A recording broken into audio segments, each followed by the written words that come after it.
नमस्कार मंडळी, स्वागत आहे तुमचं मराठी यूट्यूब चॅनलमध्ये. स्वामींच्या कृपेने तुमचा दिवस आनंदात जावो हीच मी स्वामींच्या चरणी प्रार्थना करते आणि आजच्या या नवीन व्हिडिओला सुरुवात करूया. तर पहा, स्वामी प्रगट दिन आहे. तर स्वामी प्रगट दिनाच्या दिवशी कशा पद्धतीची मी पूजा केलेली आहे, त्याचबरोबर कोणते अध्याय वाचन केलेले आहेत व कोणती सेवा श्री स्वामी समर्थ महाराजांची केलेली आहे, हे या व्हिडिओमध्ये संपूर्ण माहिती दाखवणार आहे. त्याचबरोबर स्वामींना कोणती चुकूनही तुम्हाला जी वरण भात भाजी पोळी करत आहात त्यातली एक वस्तू तुम्हाला चुकूनही द्यायची नाही. त्याचबरोबर कोणता नैवेद्य तुम्हाला द्यायचा आहे आणि स्वामींची विधिवत पूजा कशी करायची आहे, संध्याकाळी पूजा करत असताना कापूरासोबत कोणती वस्तू जाळायची आहे, ही संपूर्ण माहिती तुम्हाला या व्हिडिओमध्ये देणार आहे. संपूर्ण व्हिडिओ नक्की शेवटपर्यंत पहा. शुभांगी लाईफस्टाईलमध्ये नवीन असेल तर सबस्क्राईब करायला विसरू नका.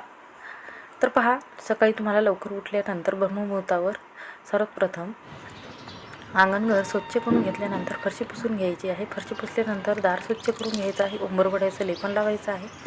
रांगोळी काढून घ्यायच्या आहेत. रांगोळी काढून घेतल्यानंतर पहा, रांगोळी काढून दोन्ही पावलावर जेव्हा आपण पावलं काढत असतो त्यावर हळदी कुंकू नक्की टाकायचं आहे आणि त्यानंतर पहा, एक अगरबत्ती लावायची आहे.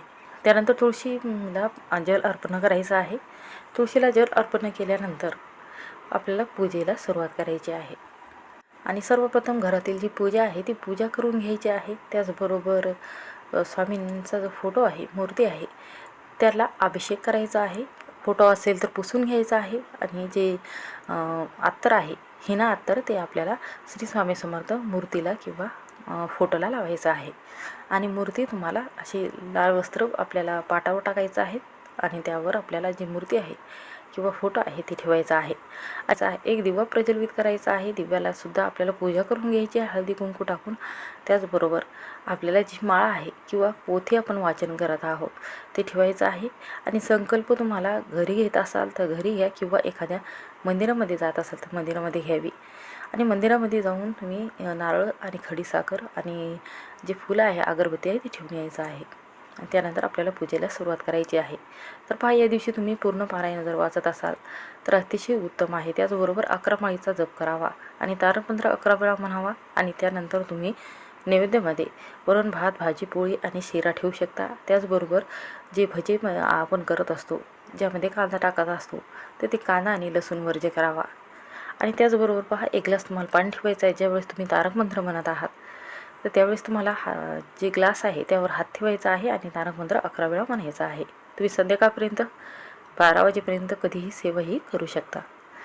तर पहा, जे देवघर आहे त्यामध्ये पाणी आवर्जून ठेवावे छोट्याशा ग्लासमध्ये आणि स्वामींची विधिवत पूजा करावी, हळदी कुंकू लावावे. त्याचबरोबर चंदनाचा टिळा आहे ते सुद्धा लावावा आणि त्यानंतर सुरुवात वाचण्याकरिता करावी. सुरुवात वाचन करत असताना पूर्ण अध्याय वाचायचा आहे, 11 माळीचा जप करायचा आहे, तारकमंत्र म्हणायचा आहे आणि त्यानंतर आरती करायची आहे, नैवेद्य ठेवायचा आहे. अशा पद्धतीने पूजा करायची आहे आणि अशा पद्धतीने पूजा करायची आहे. तर चला, तर अनुभवला कोणती प्रचिती आलेली आहे, संकट सांगणार, कोणते संकट आलेले आहे पूजा करत असताना.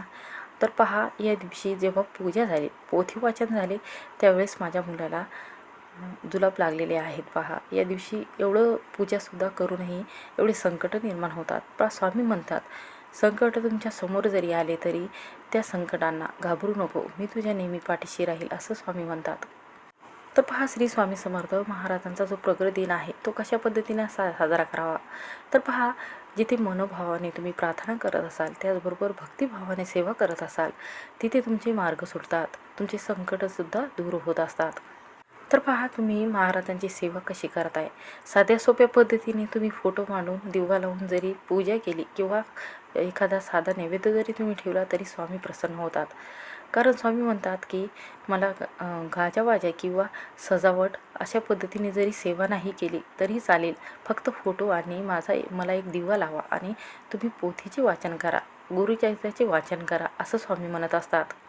स्वामींना फक्त आपल्या भक्त आपल्यावर किती जीव लावत आहेत, करुणा व विश्वास हे आपल्या भक्तावर नेहमी असावा असं त्यांना वाटतं. तर पहा, तुम्ही प्रगट दिनाच्या दिवशी जर तुम्हाला चुकूनही काही प्रॉब्लेम आलेला असेल, सुतक आलेले असेल, अडचण आलेली असेल तर काय करावे. तर पहा, ज्या दिवशी प्रगट दिन आहे, आज प्रगट दिन आहे, तर आजच्या दिवशी तुम्हाला काही प्रॉब्लेम आले असेल तर तुम्ही 5 दिवस किंवा 10 दिवस सोडून पुढचे जे राहिलेले तुम्ही पोथी वाचन करत असाल, अर्धी पोथी वाचन राहिलेली असेल तर ती वाचन पूर्ण करावे. तर पहा, स्वामी म्हणतात तुम्ही कधीही माझी सेवा करा, मी तुम्हाला इच्छित ते जे फळ तुम्हाला तुमच्या नशिबात आहे ते फळ मी तुम्हाला नक्की देईन, असं स्वामी म्हणत असतात. तर पहा, अनुभव तुम्हाला सांगणार आहे. तर पहा, माझ्या डिलिव्हरीचा टाईमाचं तर पहा, मला 9वा महिना चालू होता, त्यावेळेस आमचं बांधकाम चालू होतं. आणि त्यानंतर पहा, माझा डिलिव्हरीचा टाईम आला आणि मी माझ्या आईला डिलिव्हरीसाठी बोलवलं होतं. आणि माझी आई आली होती, पण येतानाच गाडी येऊन पडली आणि त्यावेळेस तिच्या खांद्याला खूप मार लागला होता. आणि त्यावेळेस पहा, तरीही मी तिला म्हणलं की तू ये, माझं कोणी करायला नाही. कारण 9वा महिना असल्यानंतर कोणीतरी असं वाटतं की आपलं स्वतःचं कोणीतरी असावं असं प्रत्येक जणांना वाटत असतं पहा. तर पहा, मी आईला बोलवलं, तिला खांद्याला सुद्धा थोडासा मार लागला, हाताला सुद्धा मार लागलेला होता. दवाखाना केला आणि 9वा महिना लागला तरीही मी तिची सेवा अशी केली की असं मला वाटलंच नाही की मला माझ्या पोटात बाळ आहे. तेव्हा फक्त मी स्वामींनाच म्हणत होती की स्वामी, तुम्ही माझ्यासोबत राहा, प्रत्येक संकटातून सामना करेन, पण तुम्ही माझ्यासोबत राहा, असं मी स्वामींना म्हणत होती. आणि त्यानंतर पहा, 15 दिवस निघून गेले तरीही माझा डिलिव्हरीचा टाईम आला नाही. माझी आई म्हणत होती की मी आता 15 दिवस झाले, मी जास्त दिवस राहू शकत नाही, असं मला म्हणायला लागली. मग मी म्हणले, थांब जरा 2-3 दिवस जरा. माझी सासू आहेत, पण त्यांचं शेतातलं काम होतं त्यावेळेस, त्यामुळे ते येऊ शकल्या नाही. तर पहा, डिलिव्हरीच्या वेळेस असं झालं, आम्ही 3 जण होतो आणि नंतर आम्ही दवाखान्यात गेलो आणि वाशिम दवाखान्यात पहा. तर पहा, तिथून आम्ही दवाखान्यात गेल्यानंतर मला माहीतसुद्धा नव्हतं की माझी जाऊ माझ्या अगोदर तिथे डिलिव्हरी झालेली आहे. तिची 7व्याच महिन्यात डिलिव्हरी झाली होती तिथे. तर तिथे वाशिम जो दवाखाना आहे पिंपरी चिंचवड भागामध्ये आहे, बरेच जणांना ही माहिती आहे. तर तिथे डिलिव्हरीसाठी मी गेली होते. तर पहा, डिलिव्हरी तिथे होण्याकरिता तर माझं कोणीही नव्हतं, ते होते आणि मी होती आणि माझी आई. आम्ही 3 जण दवाखान्यात गेलो, भरती झाले मी. आणि त्यानंतर जवळपास कोणीही नव्हतं, माझ्या आईला लागलेलं होतं म्हणून ती नुसती बसून होती, माझ्याजवळ कोणी नव्हतं, मी फक्त एकटी होती डिलिव्हरीसाठी आतमध्ये.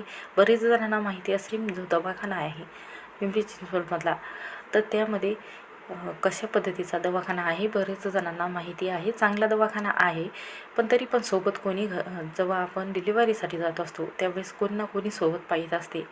तर पहा, आतमध्ये माझ्या आईला लागल्यामुळे मी फक्त एकटीच होती, माझ्याबरोबर कोणीही नव्हतं. तर पहा, मला हे सुद्धा माहीत नव्हतं की माझ्या जाऊ त्यावेळेस डिलिव्हरी झालेली आहे, तिथेच आहे ॲडमिट. तर पहा, माझी सासू होत्या चुलत आणि त्यांचे भरपूर पाहुणे होते. नंतर मग डिलिव्हरी झाली आणि मुलगा झाला. मला खूप टेन्शन यायला लागलं की आता माझ्यासोबत कोणीही नाही डिलिव्हरीसाठी. तिथे पाहायला लागलं तर सर्वजवळ त्यांची आई होती, सासू होत्या, पण माझ्याजवळ कोणीच नव्हतं, मी एकटी होती तिथं. तर पहा, मी स्वामींचं नाव घेत होते की स्वामी, तुम्ही माझ्यासोबत आहात ना, तर मला कोणाची गरजसुद्धा नाही, तुम्ही माझ्यासोबत राहा, असं मी स्वामींना सारखं जप चालू होता. आणि नंतर मी डिलिव्हरीला माझा नंबर आला आणि डिलिव्हरीला मी गेली. खूप त्रास होत होता, पोटसुद्धा दुखत होतं. डिलिव्हरी झाली आणि मला मुलगा झाला. त्यानंतर मुलाला घ्यायला तिथे बायकांनाच बोलत होते, जे पुरुष मंडळी आहेत त्यांना आतमध्ये प्रवेश नव्हता. तर पहा, त्यांनाच मी आवाज द्यायला लावला आणि त्यांच्या हातात माझं जे बाळ आहे, जे मुलगा आहे, त्यांच्या हातामध्ये दिलेला होता त्या मॅडमनं. आणि पहा, आणि त्यानंतर मला कळालं की माझ्या जावची डिलिव्हरी इथेच झालेली आहे. आणि डिलिव्हरी झाल्यानंतर पूर्ण म्हणजे माझे घरचे होते, चुलत जी सासू आहेत किंवा त्यांचा मुलगा आहे, ते सगळे तिथं होते. आई होती त्यांच्या जावच्या, त्यांनी मदत करण्यासाठी आले लगेच 5च मिनिटात. आणि पहा, असा चमत्कार घडला. चमत्कार काय घडला पहा, मला माहीत नव्हतं की माझी जाऊ तिथे आहे डिलिव्हरीसाठी, जिथे मला कोणाचाही आधार नव्हता. माझे मिस्टर होते, आईला लागलेलं होतं. आता पहा, डिलिव्हरीसाठी एखाद्या बाईच असते करणारी, कोणीही सामोरे येत नाही. करण्याकरिता. त्यासाठी पहा कोरोनाचा टाईम होता, 3 वर्ष झाले या गोष्टीला. डिसेंबर महिन्याची गोष्ट होती पहा ही, म्हणजे 7/12/2020ची गोष्ट आहे. तर या दिवशी अशी घटना घडली, ज्यावेळेस मला डिलिव्हरीला जायचं होतं त्यावेळेस कोणीही दवाखान्यात नव्हतं. इतक्या टेन्शनमध्ये होते, तरीही स्वामींनी माझी मदत केली. माझे जे जाऊ आहे त्यांची डिलिव्हरी उशिरा होणार होती, माझ्या नंतर होणार होती डिलिव्हरी, पण माझ्या अगोदरच त्यांची डिलिव्हरी झाली. 7व्याच महिने त्याची डिलिव्हरी झाली आणि पाहुणे मंडळी जे आहेत ते तिथे उपस्थित होते. आणि माझी सेवा ही स्वामींनीच, मी प्रार्थना केली की माझ्या मागे कोणीही नाही. तेव्हा माझ्यापुढे माझी सासू, चुलत सासू, त्यांचा जो मुलगा जाऊ, त्यानंतर त्यांची आई, त्यांचा भाऊ, पूर्ण 5 ते 7 जण होते पहा. जिथे मला माझ्या आईला लागलेलं होतं तर होते, तर हे दोघे असो 5-7 व्यक्ती असे होते की स्वामींनी जशी पाठवली मला, असं मला अनुभव आलेला आहे पहा. बरेच अशा गोष्टीमध्ये अनुभव आलेला आहे. बरेच अशा गोष्टी आहेत बघा. खरंच श्री स्वामी समर्थ महाराजांची सेवा केल्यानंतर तुमच्या जीवनामध्ये जे तुम्ही विश्वाससुद्धा करत नाही किंवा तुम्हाला ज्या गोष्टीचा अनुभवसुद्धा आलेला नाही, प्रचितीसुद्धा आलेली नाही, तो अनुभव यायला लागतो. नक्की स्वामी सेवा करायला सुरुवात करा. जर तुमचा नवस एखादा असेल किंवा तुम्हाला नवस, तर पहा तुम्हाला संतान प्राप्तीसाठी एक नवस बोलायचा असेल तर पहा, मुलांसाठी तुम्हाला श्री स्वामी समर्थ महाराजांचं नक्की पारायण करायला सुरुवात करा. संतान प्राप्ती होईल. त्याचबरोबर जर तुम्हाला असं वाटत असेल की एखादं घर व्हावं, त्यासाठी तुम्हाला सेवा करायची आहे पहा स्वामींची. संध्याकाळी पहा कशी सेवा करायची आहे स्वामीची ते आपण बघूयात. जे संध्याकाळी कापुरासोबत कोणती वस्तू जाळायची आहे ते आपण पाहणार आहोत. तर पहा, संध्याकाळी आपल्याला जो दिवा तुम्ही घेतलेला आहे, दिवसभर अखंड चालू ठेवलेला आहे, त्यामध्ये 108 तांदूळ तुम्हाला अखंड तांदूळ घ्यायचे आहेत. त्यानंतर श्री स्वामी समर्थ महाराजांचा मंत्र म्हणायचा आहे. एक जे तांदूळ आहेत, अखंड तांदूळ घेतलेले, ते दिव्यामध्ये टाकायचे आहेत आणि पूर्ण दिव्यातले 108 संध्याकाळी जेव्हा दिवा विझेल त्यावेळेस तुम्हाला ते अखंड तांदूळ आहेत ते पूर्ण काढून घ्यायचे आहेत. आणि त्यानंतर कापुराच्या वड्या घ्यायच्या आहेत, त्यावर ते तांदूळ घ्यायचे आहेत, त्यावर 2 तमालपत्र घ्यायचे आहेत, 2 लवंग घ्यायचे आहेत, 2 विलायची घ्यायच्या आहेत आणि या सर्व ज्या वस्तू आहेत त्या तुम्हाला श्री स्वामी समर्थ महाराजाची जिथे मूर्ती आहे तिथे समोर तुम्हाला ह्या प्रज्वलित करायच्या आहेत आणि याचा धूर पूर्ण घरामध्ये तुम्हाला दाखवायचा आहे. आणि घरातली जी इडापिडा आहे, संकट आहे, ते माझ्या घरातून निघून जाऊ दे असं तुम्हाला म्हणायचं आहे. तर पहा, यामुळे तुमच्या घरातील जो वास्तुदोष आहे, संकट आहे, ते दूर होते व चांगले कार्य घडायला लागतात. असा हा उपाय नक्की करून पहा. व्हिडिओ आवडला असेल तर स्किप न करता शेवटपर्यंत नक्की पहा. श्री स्वामी समर्थ.